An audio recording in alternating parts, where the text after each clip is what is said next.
This video is the second part of 2 parts video about dopamine and amphetamine, how to control your life again and find the happiness.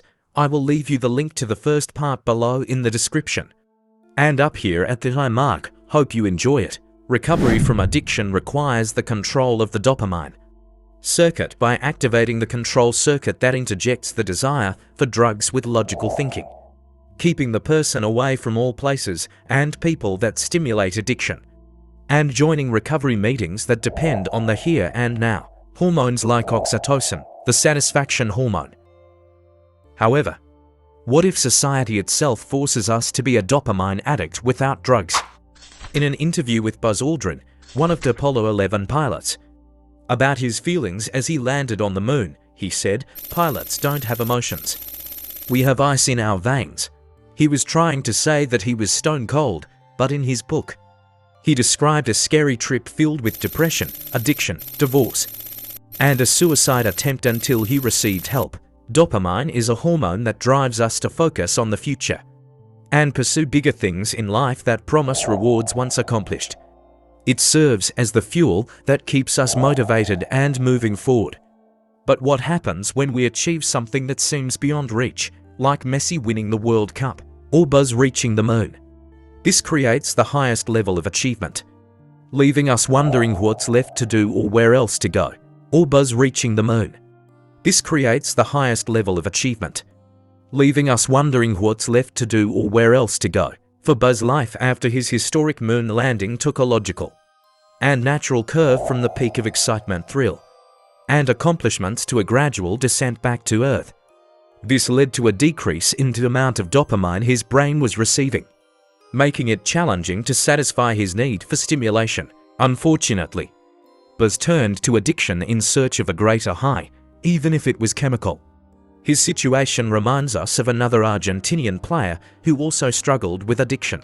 According to Daniel Lieberman, dopamine can become a cultural phenomenon, and the United States is a prime example.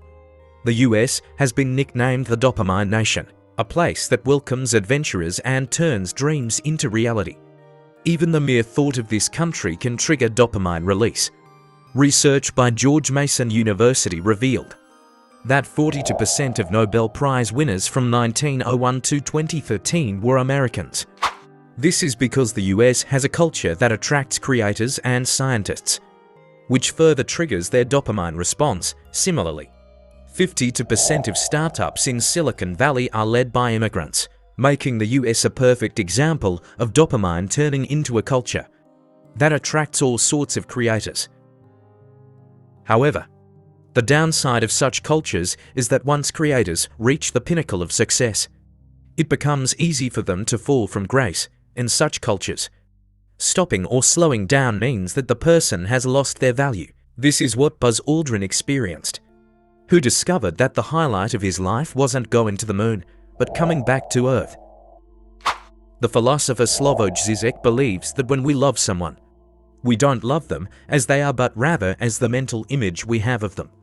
We create expectations based on that image, and that's where dopamine comes in. Its hormonal secretion is based on our expectations, making it a powerful tool that can create a reward prediction error. But anthropologist Helen Fisher explains that love is initially seen as passionate love, which triggers the release of high levels of dopamine. This stage lasts between 12 to 18 months before the relationship goes stale. The brain no longer finds the partner impressive or exciting, leading to dissatisfaction. Fisher suggests that at this point, it's time to switch to oxytocin, which provides satisfaction and changes high expectations into compassionate love. Let me tell you guys, the ability to find love is different from the ability to keep it. People who fail to make the switch to oxytocin can't go back to experiencing the present moment. There are individuals who struggle to switch their focus at the right time, preventing them from fully experiencing the present moment. This can often lead to failed relationships due to unrealistic expectations placed upon them. In search of a new sense of excitement and the release of dopamine, people may seek out new partners. Those who constantly crave new experiences and high levels of dopamine are referred to as dopaminergic personalities. While these individuals may be suited for taking risks or making big moves, they can also be emotionally destructive to themselves and those around them.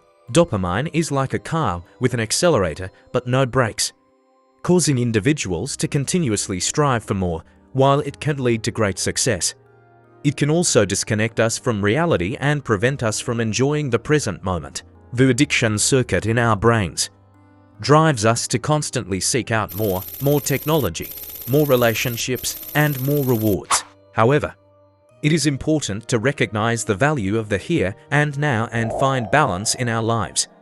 Our happiness does not solely depend on achieving great things, but also on finding contentment in the simple pleasures of life. Sometimes, it is important to slow down and appreciate the present moment, rather than constantly striving for the next big thing. In the end, it's not the journey to the moon that brings us happiness. It's the simple moments of sitting at home, surrounded by the people we love, that truly matter. So, let's take a step back, slow down, and start appreciating the beauty of the world around us. Let's find balance in our lives and start living in the present moment. Don't forget to subscribe, it's for free. See you next episode. Thank you.